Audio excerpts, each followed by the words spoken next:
All right. Well, Zoom tells me that the meeting is now streaming live on YouTube, so I'm going to go ahead and take that as confirmation.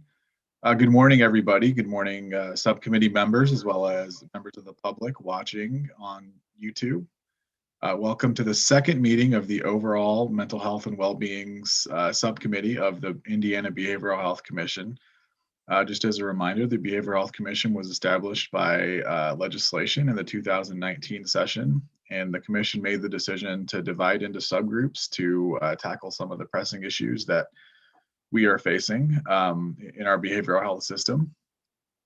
This particular subgroup has, I think, one of the hardest and most important, or simultaneously hardest and most important tasks of any of the subgroups, and that is sort of an exploration, examination of what we can do as a state government, as well as overall public sector, to influence and improve the overall mental health and well-being of Hoosiers. So we first met last month, and there were some minutes sent out to the subgroup members after that meeting. Did anybody have any comments on the minutes?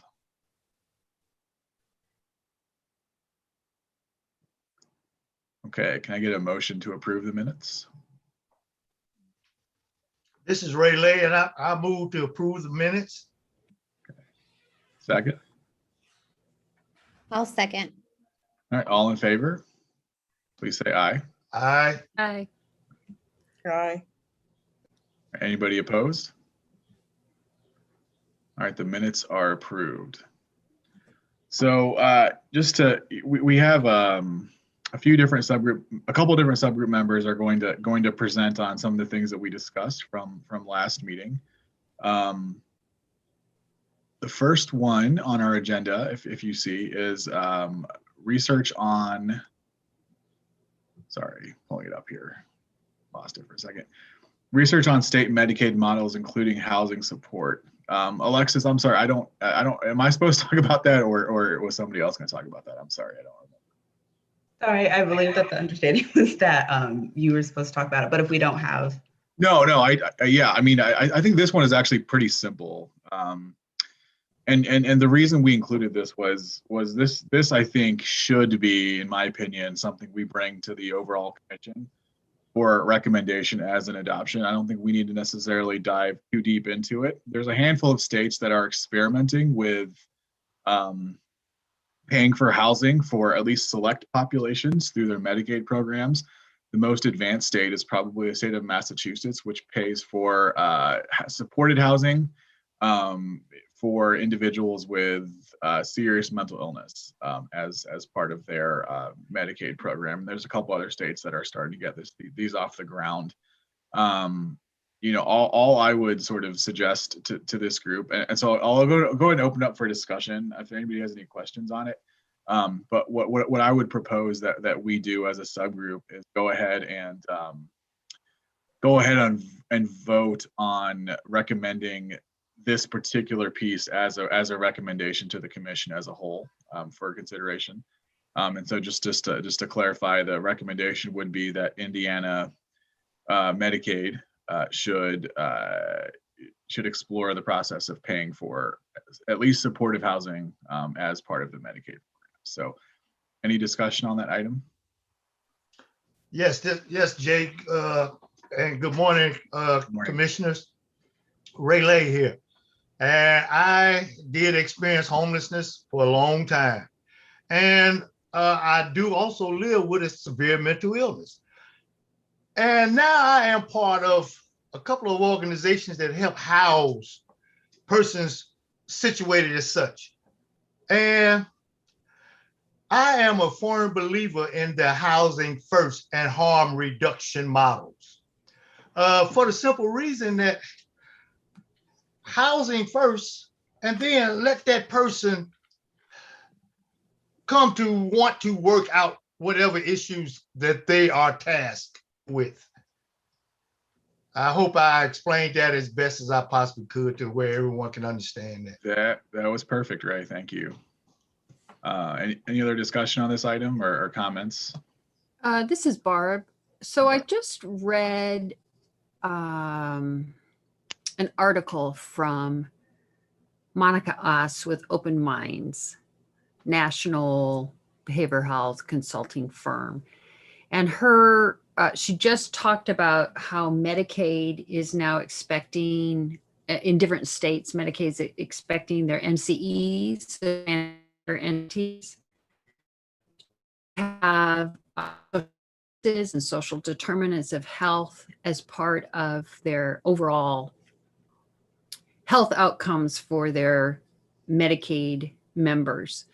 So I think this goes right along with that. So the MCEs, if they're going to be able to pay for some housing, it's got to be, they got to be in sync with Medicaid having reimbursements for that. And Aspire has worked with some of the MCEs in the state where we've talked about piloting some programs where they're paying for housing. Because when they look at their claims, ER visits, hospitalizations, et cetera, far exceed a monthly rent. So I'm in agreement with it as well. And I think the MCEs are starting to talk about it here in Indiana. They're going to be hard pressed to figure out how to do that unless there's actual claim possibilities. So very good. And if you want, I can send you that article, Jay. Yeah, that'd be great. It talks about different states that are doing that now. You can send it to us. We'll include it in the minutes. Okay. Make sure that the commission as a whole gets it. And I'm deliberately being vague about like what exactly we're gonna recommend, because I think that we want to. It's a fine balance between being too kind of detailed and prescriptive versus just sort of more of a statement of our priority with the idea of housing as healthcare and housing as mental health care in particular. Is kind of what we're going for. Any other discussion?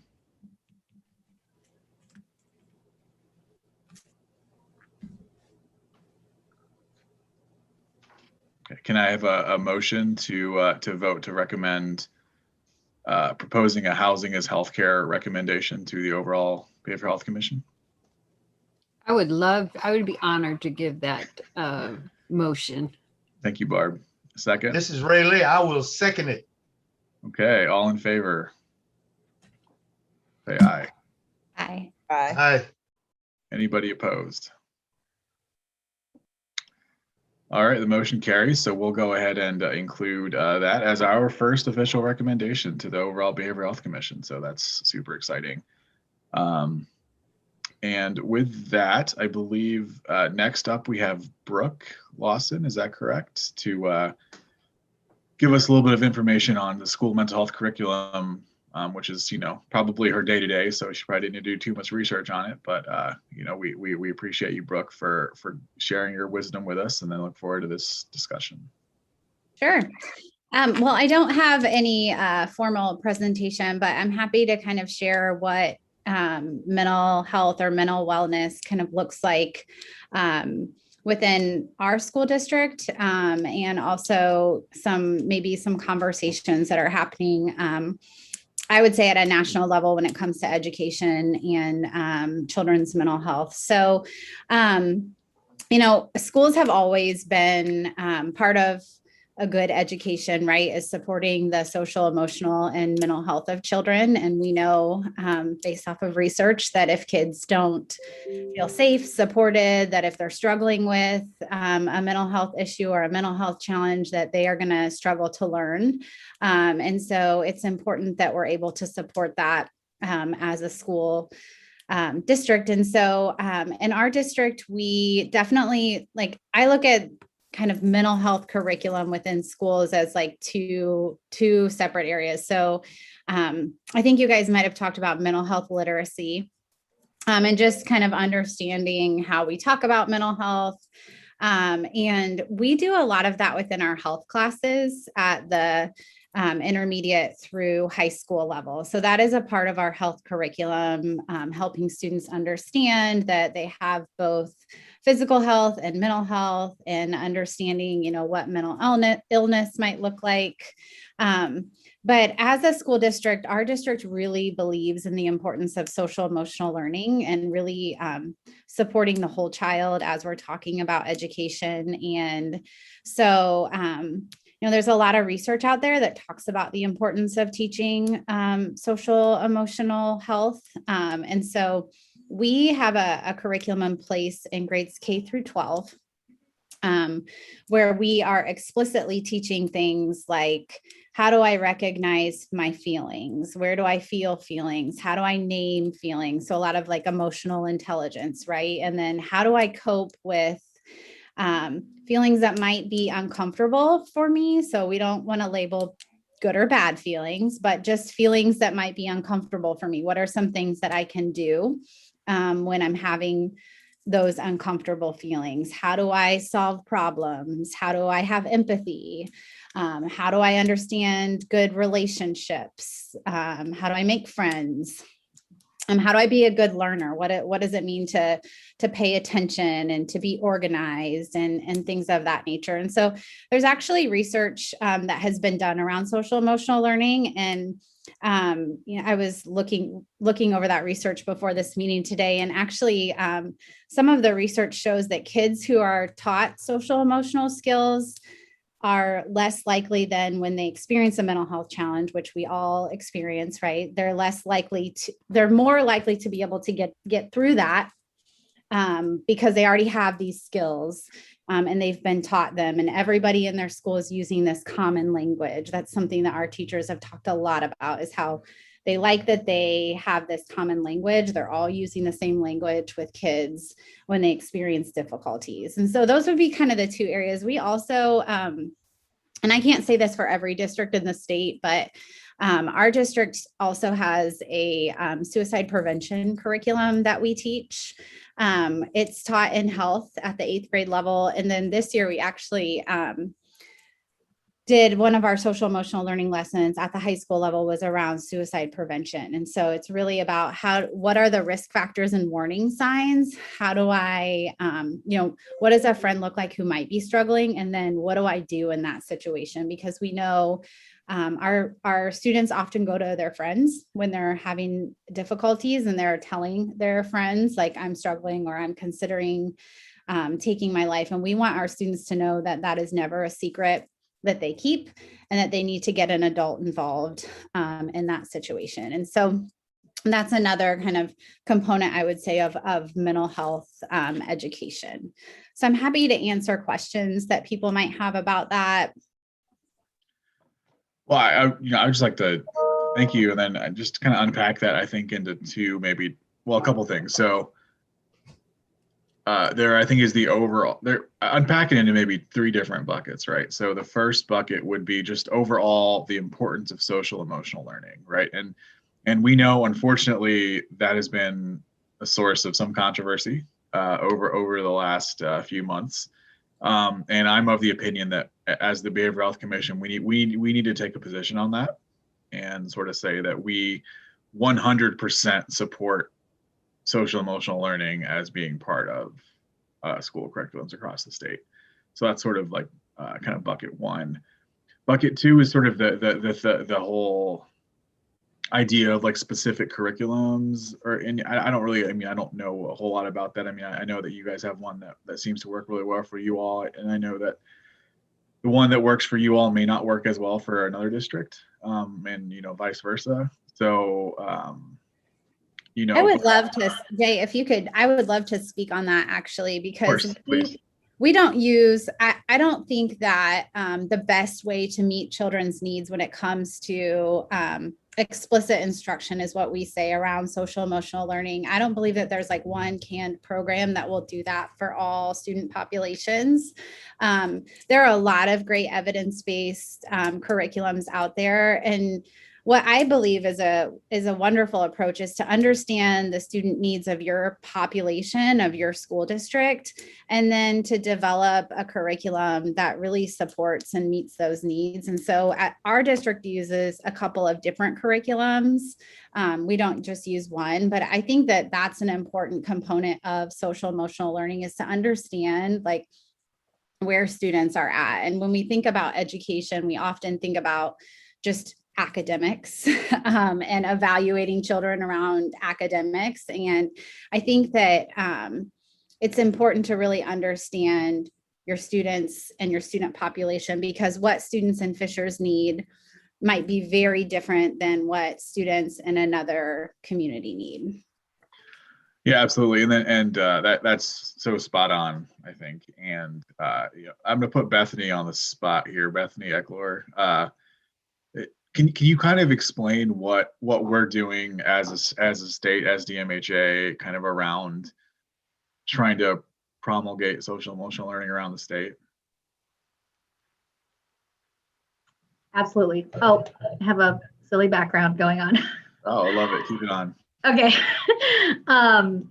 And so we have, and Brooke intimately knows a lot of what we're doing. HSE is one of our Project Aware sites in our second cohort for our current grant. Project Aware is a federal grant that we are in partnership with the Department of Education. And we have partnered with, now have, I want to say 11 school districts. We started with 3. Project Aware stands for Advancing Wellness and Resilience in Education. And there are multiple different strategies that school districts are doing. It's not one thing that they're all doing, but they're using the multi-tiered systems of support model to implement social emotional learning on that first tier for all students. As they're building that within their school system, it might start with certain grade levels. There's ways to kind of take baby steps and move make small changes to build this within the school system. And then building up more intensive supports for different students who have identified risk factors or needs, and then that referral out to community partners or building the mental health services availability within the school walls. And so that's one way that we're partnering with DOE to do that. And we're really engaging our community mental health partners in that process to see how they can be a part of that system with the school districts, so that there's neither one has to do all the work on their own, and that we're kind of making those steps together. There's a lot of barriers. Communication is a big issue between the education system and the mental health system. So that's a big part of it, is just kind of creating those spaces to communicate and collaborate. But SEL would be, across the board doing that. Again, different curriculum in the different school districts, thinking about, social emotional screenings for students to identify students' strengths and the types of things that your school district, your student population, as Brooke said, there might be different skills that are strong in your school. And so different competencies or social emotional skills that are needed in that population. So it really is, it can't be canned. And so Brooke said it really well, that it has to be kind of based on your students' needs.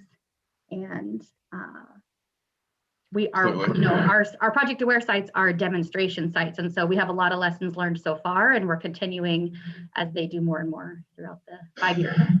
Absolutely. So let me frame this for the rest of this discussion really quick. The reason, thank you, that was perfect, Bethany. And I think between you and Brooke, I think we have a very good sense of kind of the landscape, and that's really important. The reason I was trying to frame it in terms of the buckets was, if you may remember that we've talked about the goals for this subgroup as being kind of one of 2 tracks.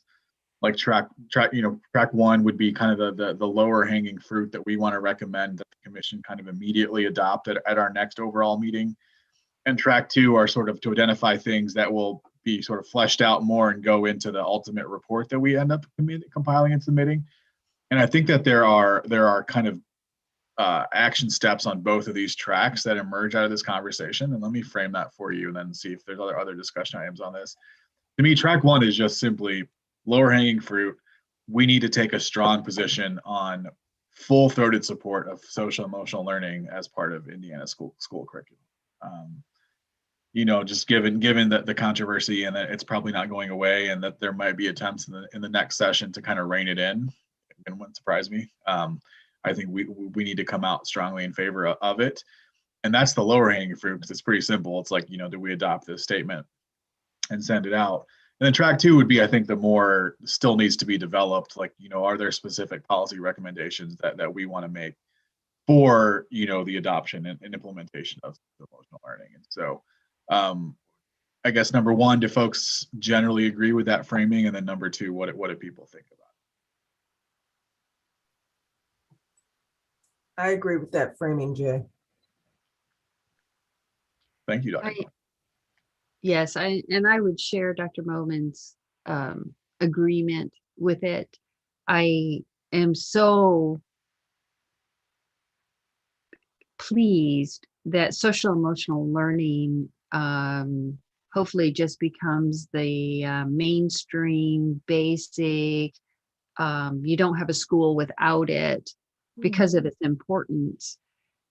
From a mental illness perspective, I think it does a couple things, and we'll get into mental health literacy after this one. But there are the executive functioning skills, so the mental skills that I think social emotional learning curricula address are this exact same behavioral types of things that people start assuming are related to a mental illness. And we don't want to get into labeling our youth with these diagnoses when in fact it may not be related to a mental illness at all. So executive functioning skills that Brooke calls it social emotional learning, I call it executive functioning skills. Being able to pay attention, understanding different points of view, being able to organize yourself, problem solve, cope, being able to regulate your emotions, self-control. All these things are learnable mental skills that are reasons why kids today don't have them. There's lots of trauma histories out there, trauma experiences, all the way from big ones like abuse and other more common ones like a complicated divorce or living in a suburb where everything between the child and the home is, or everything between home and an event, school, sports, church, store, whatever, is a commute. And people are feeling more and more lonely. And that contributes to this decline in mental skills. So while I just get really protective of youth when we don't want to say, hey, there's this increase in mental illness in youth, while we can say youth are experiencing more debilitating anxieties and depressions than we have seen in the past, it doesn't mean every child with a behavior or emotional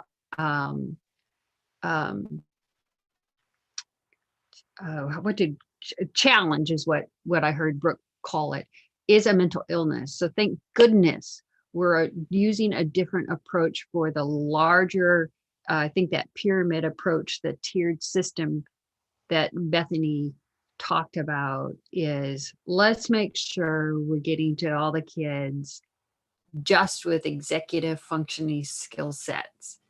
And then we'll find out who needs more treatment. That's probably a lot of words, but I just wanted to Barbara, as you were talking, I was like, man, we need to record this. And I realized that we were. So I'm glad, that was spot on.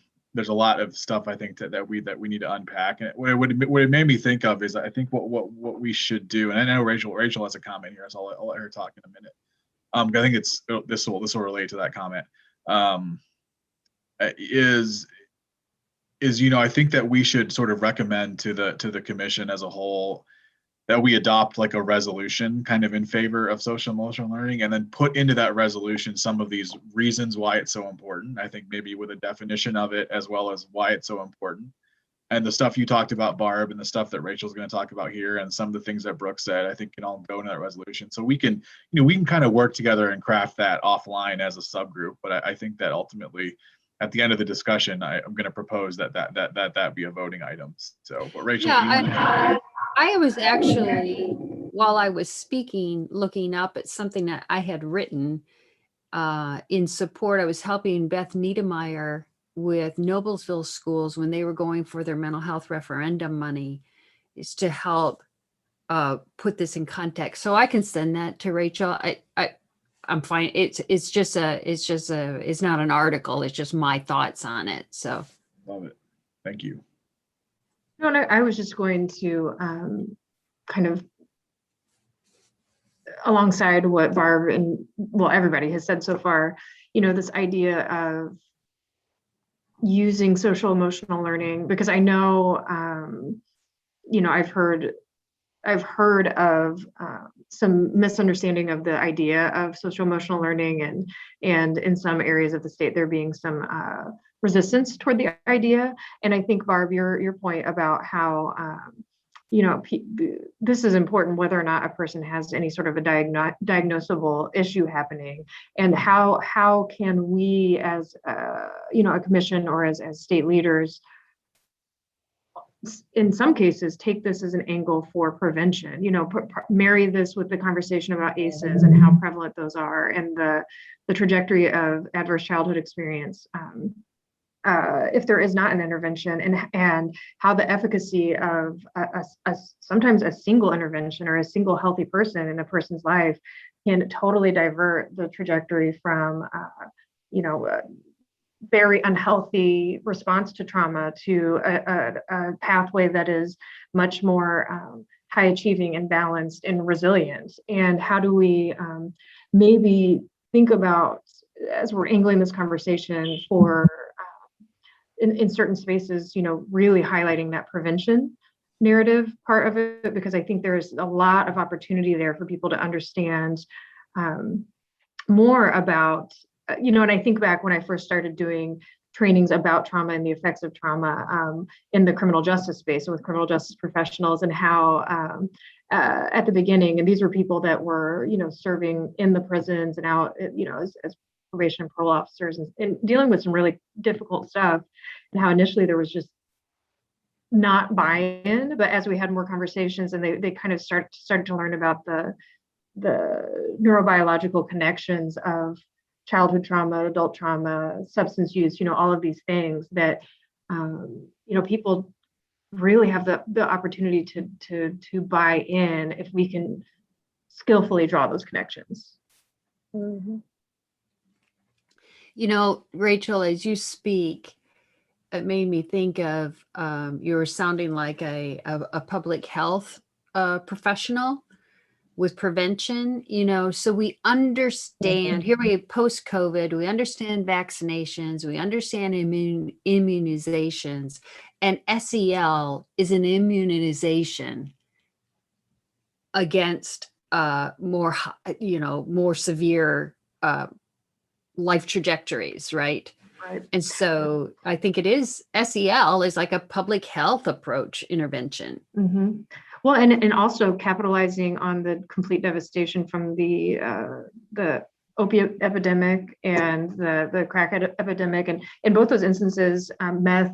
In each of these instances, we saw it coming, right? Those of us that work in the field were not like, oh, what a surprise. We saw it coming, and we knew that it was coming, and we saw intervention points that weren't supported by the funding. And I think that is another opportunity in terms of communication to say, never again in the state of Indiana will we be blindsided by these sorts of things, because we must be proactive.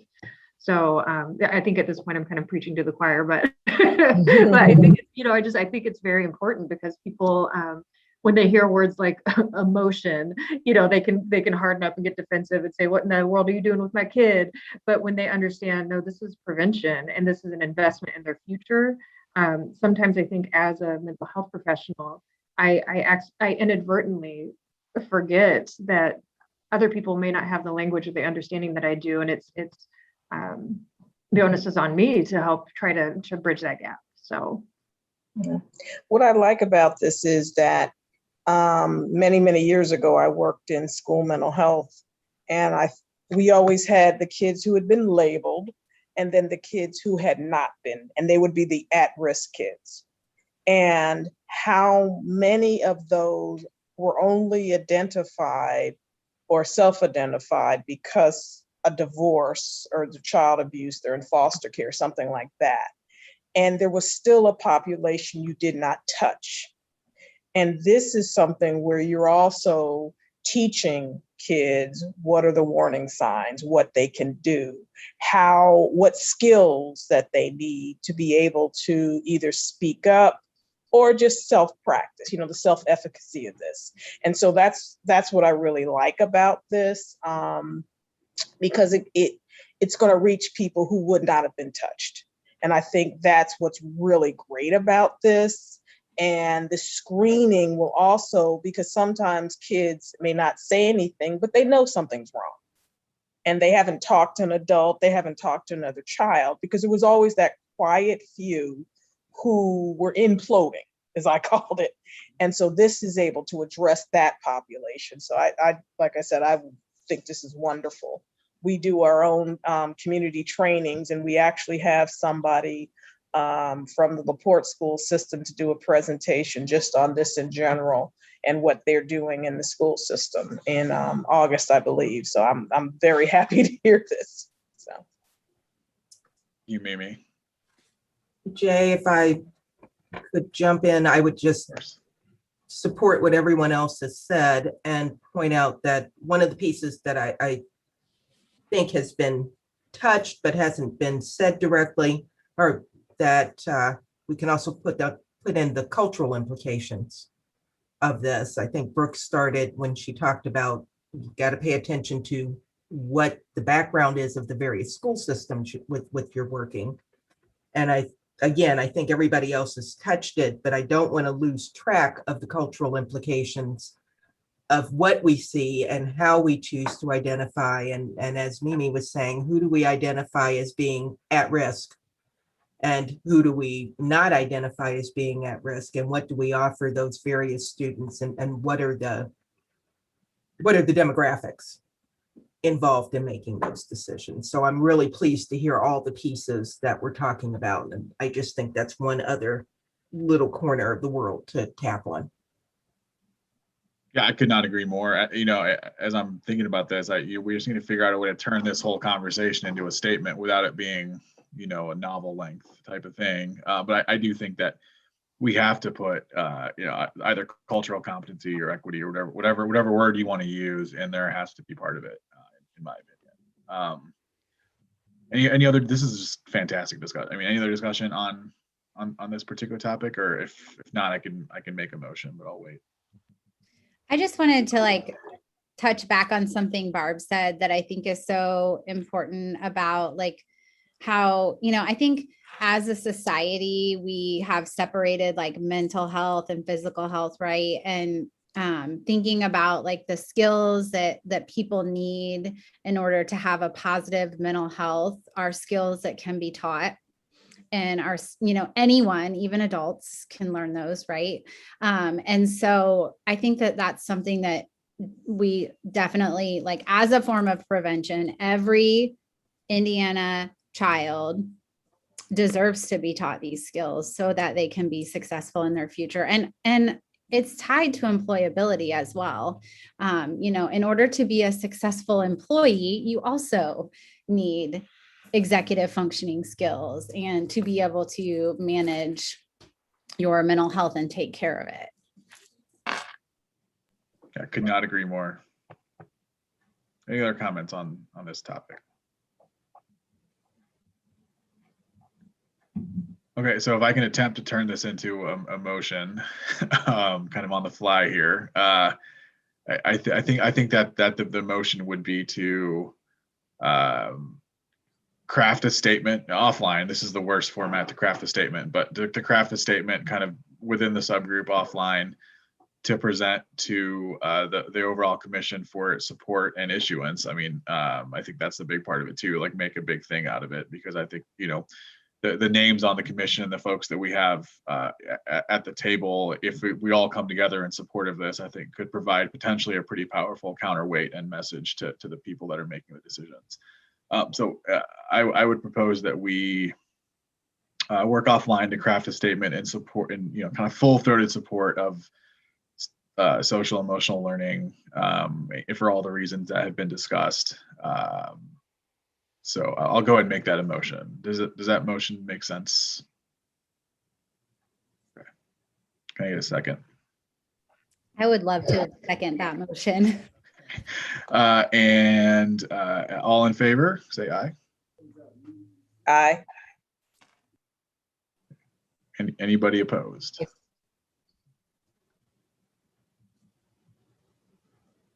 All right, so the motion carries. The DMHA team will kind of get together and take the lead on the initial draft, keyword being draft, of that motion. I fully expect that the draft will look a lot different by the time we get to a final product. But we'll try to capture, I think, what everybody said in this conversation and turn it into a draft. I personally don't like the whole whereas format for these sorts of things, so I'm gonna not go down that road. But if anybody feels strongly in the opposite direction, I'm all ears. Cool. And then to the other piece of this, I think as it relates to the specifics of the policies or the curriculum, I would say, between this group and the children and families group, I think that probably merits further conversation, but that is probably a larger, more detail-oriented conversation than the first one. So before we leave this topic, are there any other kind of questions or comments on the mental health in schools kind of overall topic?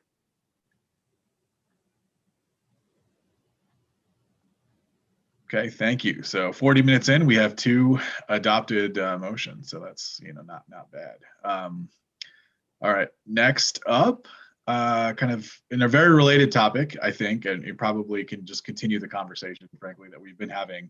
But I'd invite Barb to chat a little bit about mental health literacy.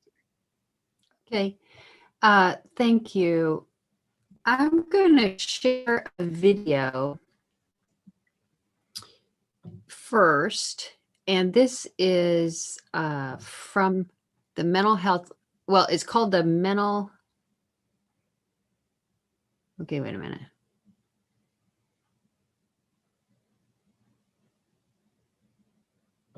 Okay, hold a minute. I think I'm good. Do you see my screen?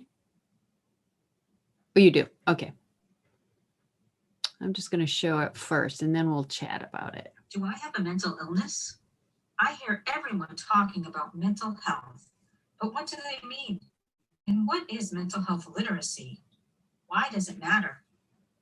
The language we use to describe mental health can be confusing sometimes, and when talking about a health issue, it is important to get the words right. Mental health literacy has been shown to improve help-seeking efficacy and decrease the time between onset of symptoms and access to getting help. It also decreases the stigma around mental illness. In this video, we will explain the difference between all of those words you hear, how to accurately talk about mental health, and how to know the difference between mental well-being, mental illness, and everything in between. Welcome to Mental Health Collaborative, a nonprofit organization dedicated to educating our community in mental health literacy. We believe that a foundational education about mental health promotion and understanding mental health and mental illness will lead to more resilient communities and decreased stigma. We believe that mental health literacy is a right and need of everyone. Thank you for joining us. Mental health literacy has 4 main components: understanding how to obtain and maintain good mental health, understanding and being able to identify mental disorders and their treatments, decreasing the stigma around mental illness, and increasing help-seeking efficacy. That means knowing where to go, when to go, and what to expect when you get there. All of us can benefit from mental health literacy. We can't have a conversation about mental health if we don't understand the terminology we are using. Mental health literacy puts us all on the same page so that we can move forward in educating ourselves and others. The mental health literacy pyramid separates mental health into 4 different levels, with the most people at the bottom and the fewest people at the top. At the bottom of the pyramid is no distress, problem, or disorder. This is when we are just living our day-to-day lives, feeling no distress, and just doing the things that we do. If we are in this level of the pyramid, We might say that we feel calm, joyful, content, and so on. One level up from that is mental distress. Mental distress is the normal negative feelings we all experience throughout our daily lives. Good old ordinary stress. Some of the adjectives that we use to describe a mental distress are disappointed, angry, frustrated, irritated, and so on. Mental distress is transient and does not require any formal treatment. Nobody escapes from experiencing mental distress. We probably all experience it on a daily basis. Above mental distress is a mental problem. Mental problems are more intense than day-to-day difficulties. If we are dealing with grief, heartbreak, and despair, we have a mental problem. Mental problems may not need medical or psychiatric care, but usually require some extra support, either professionally or from other resources. At the top of the pyramid is mental illness or disorder. To be in this part of the pyramid, we have to have a clinical mental illness that meets certain diagnostic criteria, like major depressive disorder, generalized anxiety disorder, or post-traumatic stress disorder, to name a few. We will all experience the three bottom levels of the pyramid, but only about 20% of the population will be in the top of the pyramid and have a diagnosable mental illness. That is about 1 in every 5 to 6 people. Using the right words to describe how we feel matters. If we feel calm, content, and joyful, we're not experiencing any mental distress, problem, or illness. If we feel nervous, agitated, or sad, we're experiencing mental distress. If we feel devastated, demoralized, or sorrowful, we're experiencing a mental problem. If we meet the criteria for a diagnosable mental illness, then we are experiencing a mental illness. We've talked about feeling words for each level of the pyramid. Here are some situations related to each of those 4 levels. We might be experiencing no distress, problem, or disorder if we're relaxing, taking a yoga class, hanging out with friends, drinking a cup of coffee in the afternoon, or out grocery shopping or doing other errands. If we have a presentation or an important appointment coming up, we may experience some mental distress. Some other examples of things that we would describe as mental distress could include getting a flat tire, being sick when you're supposed to be on vacation, the anticipation before a first date, accidentally breaking something expensive, or getting stuck in traffic causing us to be late for an appointment. Sometimes we face greater challenges in life that we would classify as mental problems. Losing a loved one, getting a divorce, being diagnosed with a chronic illness are some examples of these greater life challenges. Some other examples of mental health problems could be losing a job, having your home destroyed in a natural disaster, or struggling with isolation and fear during a pandemic. Mental illnesses are different from mental health problems. People at the top of the pyramid have a clinical mental disorder, and there is a disturbance in their brain functioning.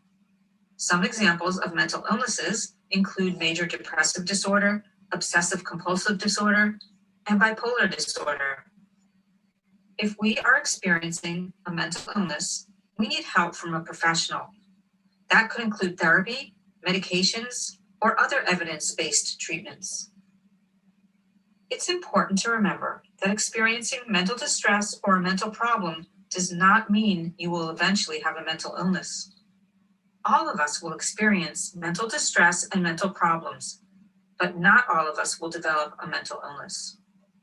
Throughout our lives and even throughout our days, we can move between levels in the pyramid. Interestingly, we can even be experiencing all levels on the pyramid at the same time.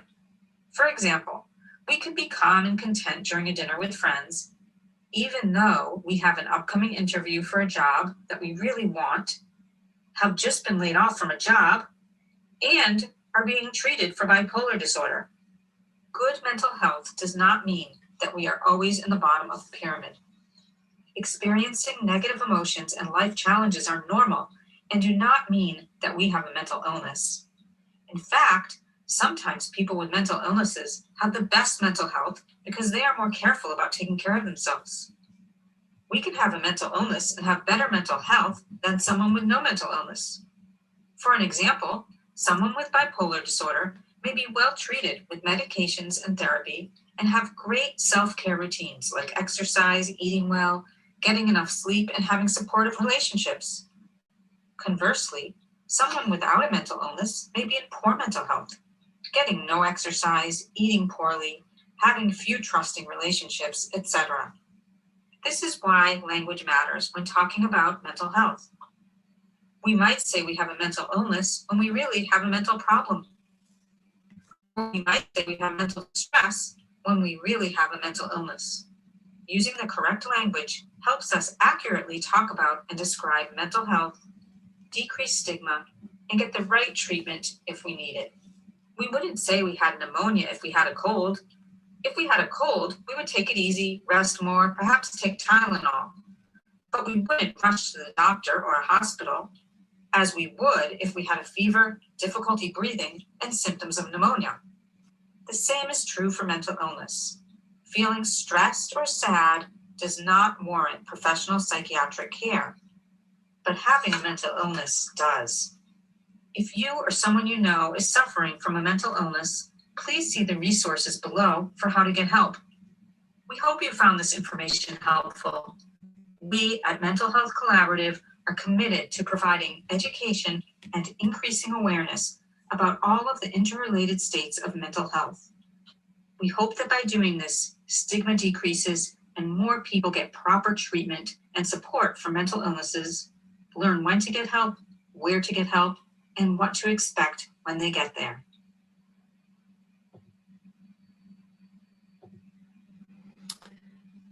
Okay, so I've stopped sharing that. Let me first ask the group, have you ever seen this version, which is a 9.5-minute version, and then there's about a 3-minute teen version that is actually on the Be Well website? Have any of you seen this? Okay. So one, thank you. I'm really happy to have shared it. I have been talking about mental health literacy now to about everyone I meet. I believe it's really important that Indiana have some shared language around mental health. It doesn't mean it has to be from the Mental Health Collaborative, and there might be some other mechanism we'd want to use. But Brooke, I'm going to use you, if you don't mind, as an example for both a really positive thing and an opportunity thing. Are you okay with that? Because I was listening to your language earlier. So first of all, the positive thing you said is, why is it that we separate physical health and mental health? I would add to that we would all say all of us have some stage of physical health. We all know there's something about physical health in us. Equally, we all have mental health. We all have it. It just depends on where we're at the moment. So you are spot on there. Another thing that I'm going to use your language as an example, and it isn't unique to Brooke, and the reason I'm using her is because we all do it. I do it. We lump together all of these mental health, I don't want to call them stages because it sounds like one goes to the other, categories as mental health issues, mental health challenges. So those are two terms you used, Brooke. And again, I'm not picking on you because I was just in a meeting yesterday and I said mental health issues. We complicate things by lumping it all together. Two things. It doesn't help to decrease stigma when we talk about mental health issues because it goes real quickly into that mental health disorder piece.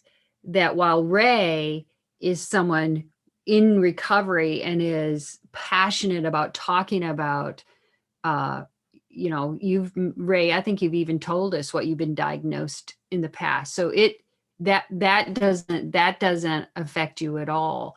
But other people, oh my goodness, they don't want to even think that they may have an illness. And so if we lump it all together, I think let me back up. I get too passionate about this and I lose my train of thought. Let me back up. If we had language like this, that there's actually phases where you're actually having no distress, no problems, no disorder whatsoever, that there is the thing of mental distress. And I think our youth have that, right? Mental distress, and it's really connected to those executive functioning skills. If you don't have them, your mental distress over an argument with a friend can escalate. There's no emotional regulation there, and we instantly think that person may have an illness, and they may not. So it normalizes everyday experience. It's if our society anymore doesn't think mental distress is a normal daily occurrence. It's like no one wants to experience distress, and if you are, perhaps you need treatment. So it normalizes that, yeah, we have mental distress over all kinds of things, and it comes and goes. And then there's mental problems that, yeah, I'm going through a significant divorce and it's really affecting me. But even then, it may not be treatment I need. Maybe I need a divorce support group, or maybe I just need to talk to my pastor, or maybe I need to talk to my close friend. And then there's those who are experiencing illness. Maybe it's suicidal thinking. Maybe it's anxiety that just isn't going away, or depression that is affecting my ability to work, my ability to function. And if I'm not comfortable, if I don't know there's differences, I may actually put off getting treatment, thinking, oh, I'll just get over it. I'll get over it. It's just a phase I'm going through. And so that access to care gets really extended for people who really need it. And then sometimes people in the lower, like in distress, they jump to that access. Like you have a child in distress and, oh my goodness, they need to be into a psychiatrist today. So to me, it helps normalize the issues that are normal to all of us, and there's different ways of addressing it, as well as decrease stigma that for those who really should be seeking care, get the care they need. So I am proposing that this group suggest, and you know what, Jay, I'll wait to propose something. Let's open it up for discussion. I just think there's benefit from trying to break apart the terminology I hear all the time, which is mental health issues. That is not helping our state. I'll stop there. Yeah, thank you, Barb, for bringing that to and presenting that in such a thoughtful manner. I'll just open it up for discussion. Anybody else to react? My first thought was one of my roles is the orientation of all new employees to our organization. So we have people coming in who basically have no understanding of what mental illness is. And I'm just like, I just already went to YouTube, downloaded, because I think this would enhance what we're able to say, because you're dealing with people who are coming in who basically believe what stigma is about the disorder. And being able to break it down the way it is, that's kind of the best thing I've ever seen. Mm-hmm. And so for me, personally, I was just like, I'm putting this as part of our orientation, because it is a task that I think that for people coming in who've never worked in the field and we do the orientation to everybody in the organization. So it's not just people in our department, but these are people who are coming in like a dental assistant. And so I think this is a wonderful way to break it down and to start the conversation. So thank you for this. I thought what I really love about that, and I saw Ray in this, I love when it said someone with a mental illness can actually have better mental health than someone who doesn't have it at all, because of all these other factors. They're not taking care of themselves, eating right, sleeping right. They have no close friends, etc. Rachel, I'm curious about your thoughts on it. Thank you very much, Barbara and Mimi. And I would like to chime in on that. First and foremost, as you state the word literacy, yes, it can be stigmatizing and it can be destigmatizing. A guy who I used to call my hero, because from me learning his story helped propel me on my own journey to a tougher level. And I'll say it again, Dr. Fred Freese, F-R-E-S-E. Also, he was a U.S. Marine who also had schizophrenia. I live with schizophrenia and bipolar disorder. But that's A-okay. I have the knowledge that I do have it. I accept it. And I don't want to just sit and say, okay, wait on the roller coaster. That ain't happening. I am going to build a roller coaster. I'm going to ride it, take my voices with me, and we're going to enjoy it. Okay. The other aspect on that is Mimi was talking about orientation. I have the honor to be one of the only persons in the state of Indiana. I spent time in prison, almost 7 years of my life. But now I do the orientation for the majority of the prisons in the state of Indiana, and also at the Indiana Law Enforcement Academy for those police officers coming in, right alongside with Dr. George Parker, one of our great forensic psychiatrists. And I have had that pleasure of interactions with quite a few psychiatrists.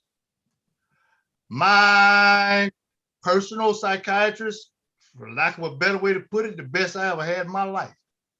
All right. And yes, I am a firm believer in whole health action management.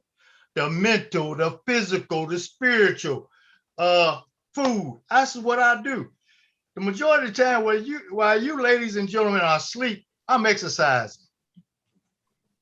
Seriously, I finished my routine this morning at 2:35 this morning. Oh. Okay. That includes a 5-mile walk to increase my own de-stressing, and also it helps my little brain to run a little bit better, because I have to put my voices in their perspective and put them back there in the back seat and let them buckle their seatbelts in. Okay, and enjoy the ride. Mm-hmm. But that's okay. I do believe that one of the major things that what we need to do with that literacy is, once we can get persons who are experiencing any mental health diagnosable issues, is to hopefully, if they need some medication, because medication can help. I'm on medication, take it religiously. And to also hopefully help them to get some kind of psychotherapy. I do my own self-psychotherapy, and I constantly go over the same things all the time. But it has helped tremendously, and I make sure no alcohol, no drugs, no illegal drugs, all my drugs legal. All right, and hey, it's a good thing. And you know, as I still state again, I know I'm not the only one. I have had the honor to work with a lot of people. I am a recovery specialist, and I'm passionate about that because it works. It works. We need more. More recovery specialists, that's a whole lot less opportunities for people to abuse illegal drugs and alcohol. Thank you, Ray, for all that. Sorry, Jay. No, I when you said got to put those voices in the backseat and buckle them up, that's the best thing I've heard in a long time. So thank you for sharing that with us. Well, and I think just to kind of chime in here toward the end, I think what I appreciate is that language matters and education matters, and education about language, right? I mean, and I think as we've spoken about today, the experience of, quote, mental health, whatever that might mean, is absolutely universal. There's no one I've ever met that has always been 0% depressed, 0% anxious, 0%, whatever, name it. And throughout our lives that fluctuates, and failure to have education and insight about it. And I think failure, as we're talking about words mattering, isn't the right word either. I think inability, ignorance, not knowing is a real perpetuating factor in how out of control that mental health symptoms can get for folks. And so what I like about this is that it gives some thought around language. And I think it does it in a skillful manner too, because we don't, the opposite end of the spectrum is we get so worried about saying the right thing that we don't say anything at all. And we don't want that to be the case either. And so I think I appreciate all of this discussion, because it never has worked. And I think we are finally understanding that it's never worked for us to just pretend that fluctuations in mental health aren't real or only happen to people that are weak. Bottom line is it's something we all manage. And the more that we can intervene early, talk about it, and not have all of this shame and stigma, the better that we'll be as a community. And so I appreciate all of the discussion. Thank you. I would like to just add one more other thing right quick. I feel like I'm happy that I do get that opportunity to work with correctional officers and police and tell my story and talk with them, because I always open the floor up. On more than one occasion, I have met police literally throughout from all ends of the state who remind me that they have been in one of my trainings, and they will tell me that from listening to me gave them a different perspective on a person with mental health challenges. Absolutely. So before you make your motion, I guess go ahead and make your motion, then I'll react to it. Yeah, so I'm not exactly sure what the motion is, other than I think this has to do with mental health. I can't think of the word, campaign, awareness. Even like the Be Well, I know Be Well website was going to come down. I don't know if it's coming down after COVID. If it's going to be long-standing, that's great. Is it going to be long-standing, Jay? We should be able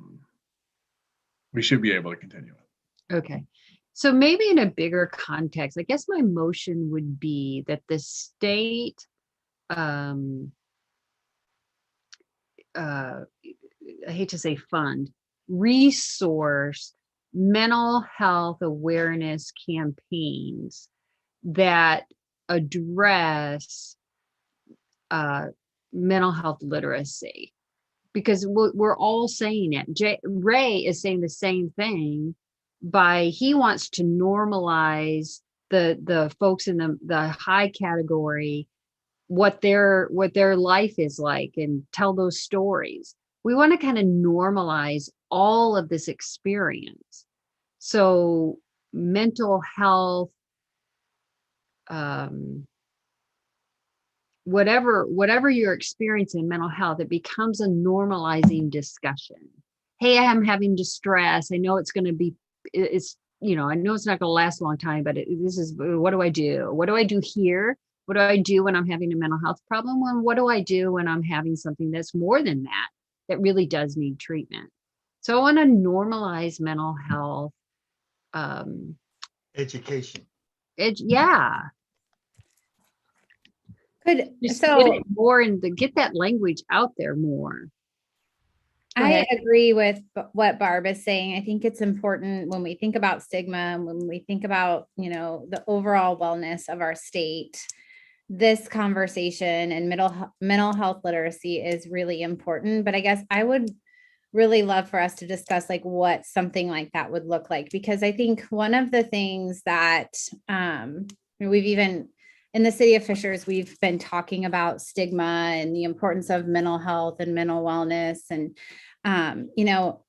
the people, what we've realized in our community is the people that need to hear this aren't often the ones who are going to participate in some type of mental health literacy course or watch a 9-minute video and so I would love for us as a subgroup to be able to talk about what that could look like, because I agree. I think these conversations and this language is so important. In fact, anytime I give a presentation about mental health, I start with 3 slides: mental health challenge, and mental illness or mental health disorder, and make sure that we're having that conversation and defining those 3 terms, because I think people use the word mental health interchangeably with mental illness. And so I love this idea.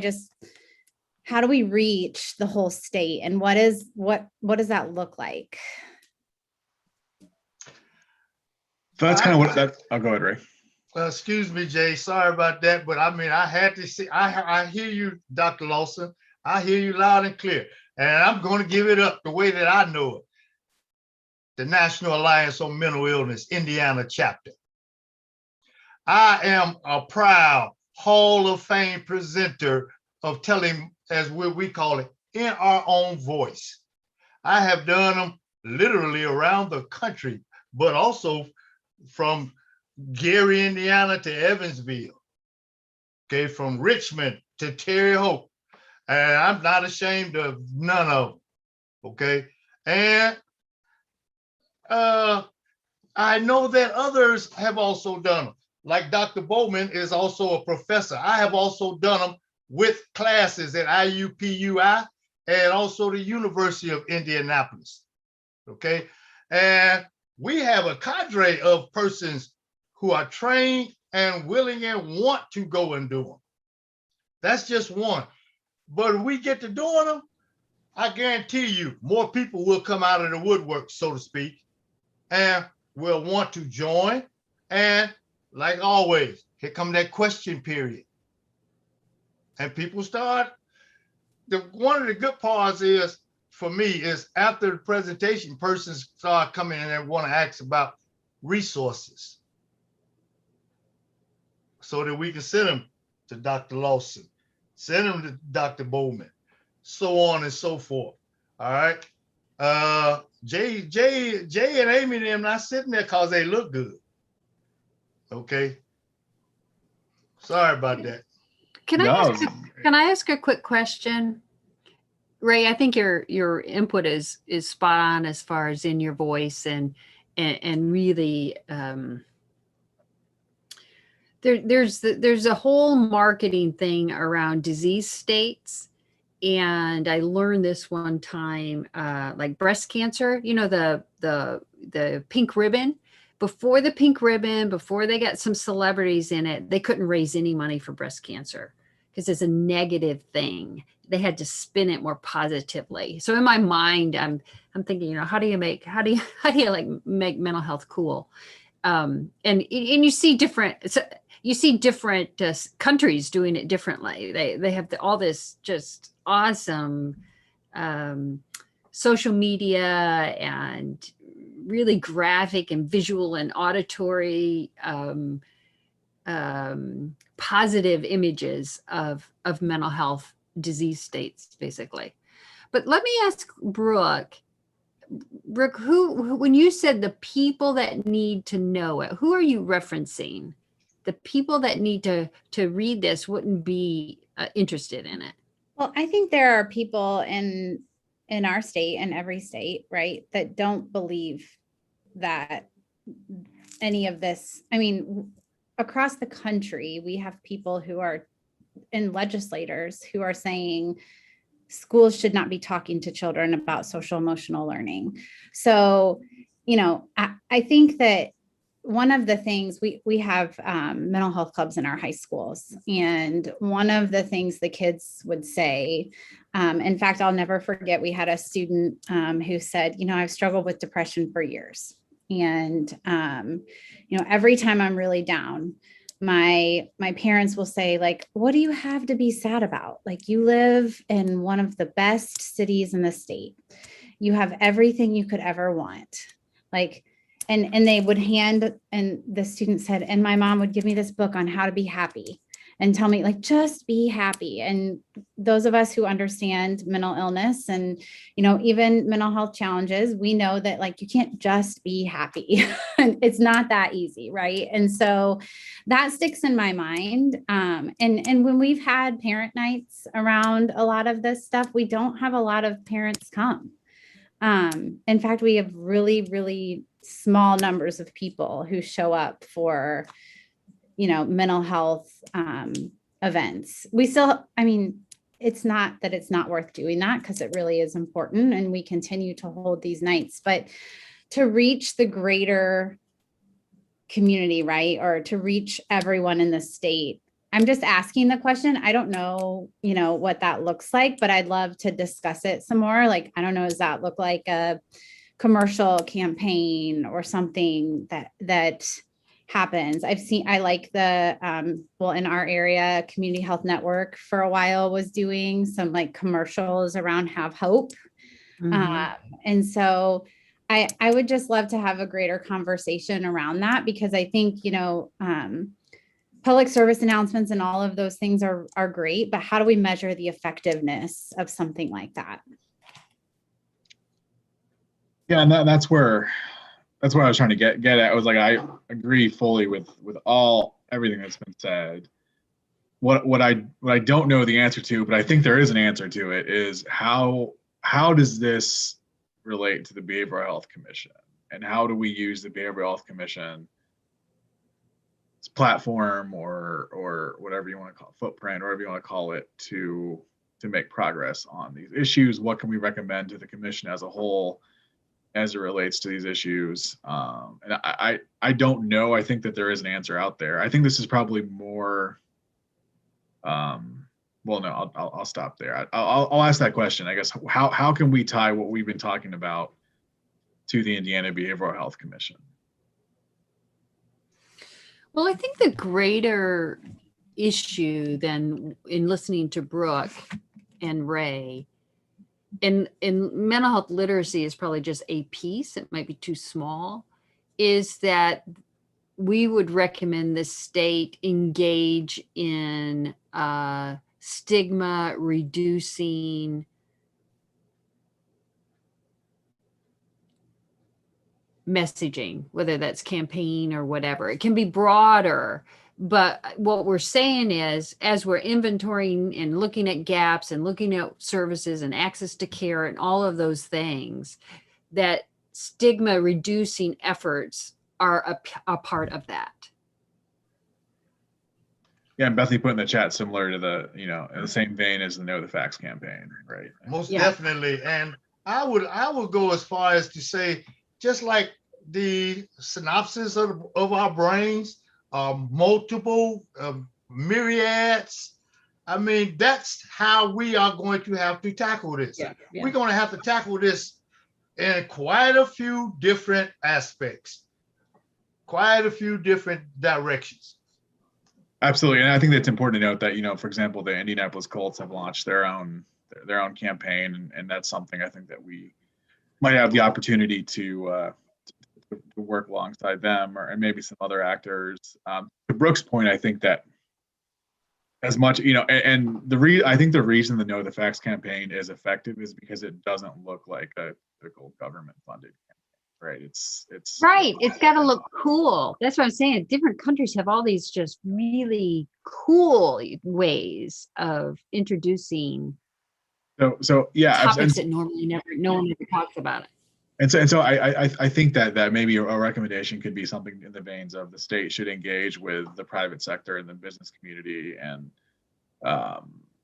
grassroots organizations to create kind of like a broad, multifaceted stigma reduction campaign or something like that. Right. Yeah. Mm-hmm. Well, and maybe it could include, and we've kind of had this conversation within the city of Fishers, but like, you know, if I'm a business owner and I really want to promote mental health among my business, like, how do I do that? And where do I start? And like, one of those things could be bringing NAMI in to host, you know, I'm sorry, Ray, I can't remember the name. We have worked In our with. own voice. Yes, to host that for their employees. But I think many times people don't know where to start, especially those like in the private sector or, you know, and so maybe that could be something that is, you know, there's different levels of how you might plug in. And Dr. Lawson, on more than one occasion, I've been at the Fishers Police Department doing them. Okay, so. Right, I love it that you're calling me Dr. Lawson, but I'm not a doctor. Oh, I'm sorry, excuse That's me. okay. That makes me feel really honored, but. All right. You know But what? I know Dr. Bowman, you're a doctor, correct? All right, thank you. And is that our only doctor at this subcommittee? Yes. Please forgive me. I didn't mean no disrespect. I think you promoted her. So Yeah. you know, so Yeah, well, I know Dr. Bowman is, wow, I mean, it's a lot to get to a doctor. I'm still trying to get to an associate's degree. I was just going to say, Jay, one of the things I would suggest is to put this into any grant funding and make it a requirement that whatever they're doing, there has to be some part of a campaign or something to increase community awareness, because that way you get people to really embrace this. So. yeah, so I think all this is leading to, and again, feel free to push back here on this. To me, this is more of like a track 2 recommendation, right? This is something that probably needs to be debated, discussed, fleshed out, and ultimately, I think, hopefully incorporated into the ultimate, whatever the ultimate product is, unless somebody can think of a way to make this a low-hanging fruit recommendation. I mean, I think we will and are at DMHA, just for the record, planning on replicating Know the Facts to a certain extent for mental health specifically. So that I think will be happening over the next few months, maybe 6 months or so.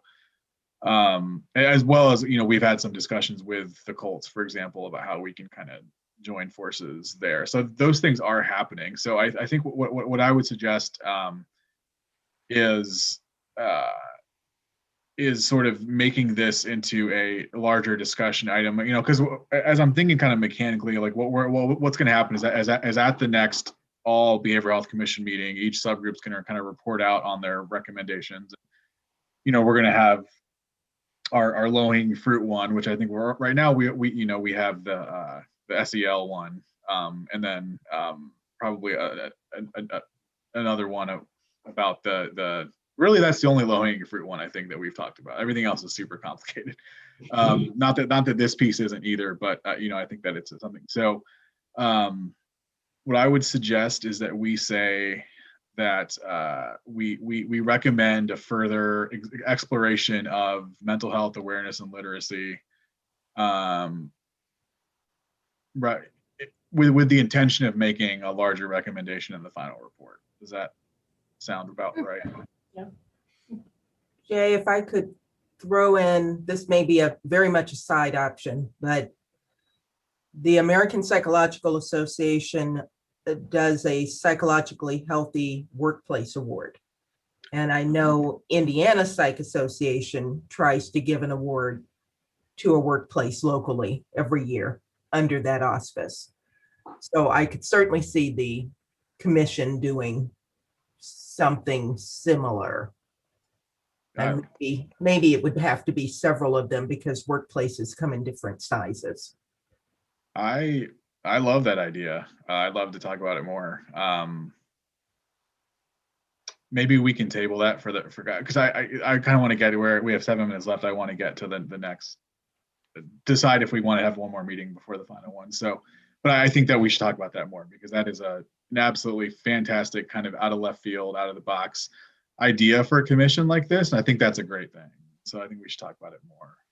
So kind of what I will suggest. So why don't we do this? Okay, why don't we first decide? Do we think we should have one more meeting before the next all commission meeting, which it's looking like right now is going to be in September. So it gives us, the rest of the summer basically to meet one more time, and I think we would do it virtually to make it easy on folks. Is everybody in agreement that we should have one more? Yes. Okay. And so as I would propose, the things that we have not talked about at all, well, number one, I think we need to continue this mental health literacy awareness, Dr. Bowman's idea about the award. I think we need to continue that discussion, number one. And then number two, I think we need to figure out a way to talk about trauma. And just, again, the same idea that we need to figure out what, if anything, can we recommend as the Behavioral Health Commission as it relates to trauma. So get those brains working on that question. And then I think we need to kind of wrap up the discussion on social determinants. We talked about housing, which is kind of a no-brainer, but I think we have to have a larger discussion maybe about social determinants of health, which would give us kind of 3 topics to talk about at the next meeting. Is there anything else that we should touch on? I think one more meeting is it. I think we can't have any more than that, or we'll end up with too much stuff. But Jay, have you guys ever worked with the group that's doing the ACE interface training in Indiana? Bethany, do you know? Gorilla is involved with that group. And so I can touch base with her maybe between now and the next call to see how we can connect. What were you thinking? I think it might make sense potentially to have them come and share the work that they've been doing. We had some early discussions just like with David, and his last name is blanking. Westenberger. Yes, with David around, doing some work like that within Hamilton County. And it was just like an early conversation that some of us within the schools were talking about. But I mean, the ACE interface work is really like a conversation that can start at the community level. And so it might make sense for David to join us just to share about the ACE interface work and what they're doing across the state. Because I think that's really beneficial when we're talking about ACEs and we're trying to understand what trauma is. I think it could be beneficial. Yeah, absolutely. We will follow up with you, Brooke, on that suggestion. I think that's a great idea. I think I'll just add that they are doing those presentations all over the place, I feel like. So I think they would be happy to come and present to this subgroup if we want, or to the commission as a whole. Quick Right, question. that's the other thing to think about. Do we want that to be a whole commission type presentation? How long is the presentation? I mean, I think David can kind of present what the ACE interface work looks like and quickly. The whole presentation, I think it is an extended conversation. Yeah, I think they can tailor it to our needs, but I've seen it done, I think like an hour and a half or 2 hours, but I mean, I think they can condense it if needed. Okay, so we have 2 minutes left. So again, this has been a fantastic conversation. I think we have some tangible. These are the first tangible action items of the Behavioral Health Commission. So I think we should take a moment and recognize that. So, that's super exciting. And we'll go ahead and send an email out with the minutes as well as scheduling for the next session. Jay, real quick. Go ahead. Real quick. When you did the motion on the stigma reduction, did we motion and second and approve? Or I think we tabled it. That's going to be the first discussion next Okay. time, I think. We'll lead off with that, along with maybe flesh out Dr. Bowman's idea about, because that's related to the psychological, whatever the workplace champion or whatever that was. And then we'll talk about trauma. And then if we have time, we'll talk about social determinants, although I'm thinking we probably won't have time, which is okay. But yeah, thanks for reminding me, Barb. We'll make sure we take care of the parliamentary procedure, next time. So, okay, any closing remarks?